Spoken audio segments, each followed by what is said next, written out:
série Netflix à succès Le problème à trois corps suscite des réactions mitigées en Chine. En dépit des critiques, beaucoup s'accordent néanmoins sur le fait que l'adaptation de l'œuvre de l'écrivain chinois Liu Cixin est une belle reconnaissance pour la science-fiction chinoise. Nouveau blockbuster de Netflix, Le problème à trois corps, adaptation pour un public occidental du célèbre roman chinois de science-fiction, suscite un débat passionné en Chine, même si la série n'y est pas diffusée officiellement. La plateforme américaine de vidéo à la demande n'est pas présente sur le marché chinois. Mais cela n'empêche pas les fans de la série de regarder cette nouvelle version grâce à des réseaux privés virtuels, VPN, ou des sites pirates.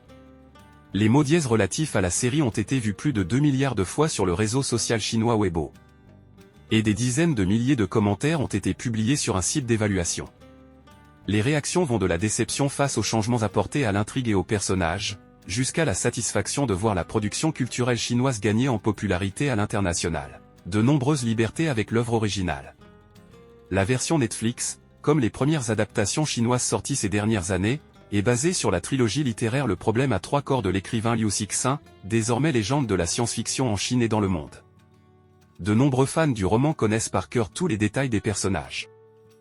Donc, ils ont du mal à accepter les changements, déclare à l'AFP Li Dongdong, fondateur de Geek Movie, un groupe d'internautes chinois fans de science-fiction. Les adaptations précédentes se sont ainsi efforcées de respecter l'œuvre originale. Lors d'une conférence, Liu Cixin a expliqué avoir lui-même suggéré pour la série chinoise un petit changement visuel dans la narration. Mais il s'est vu répondre par le réalisateur, pas question de faire un changement trop important qui altérerait complètement l'œuvre originale. Et c'est exactement le reproche qu'adressent beaucoup d'internautes à l'adaptation Netflix. Dirigée par l'équipe derrière la série américaine à succès Game of Thrones, elle a déplacé la majeure partie de l'intrigue au Royaume-Uni, alors qu'elle est à l'origine en Chine, et a modifié la nationalité et le sexe de certains personnages clés. Un choix critiqué par beaucoup en Chine, mais aussi à l'étranger. Car si la série a été la plus regardée de Netflix dès la deuxième semaine, les commentaires ont été mitigés, le magazine culturel américain Rolling Stone la qualifiant de grand ratage. Considérations géopolitiques. En Chine, certains s'interrogent également sur le fait que les rôles de Chinois méchants ont été conservés alors que les personnages positifs sont désormais principalement joués par des Occidentaux.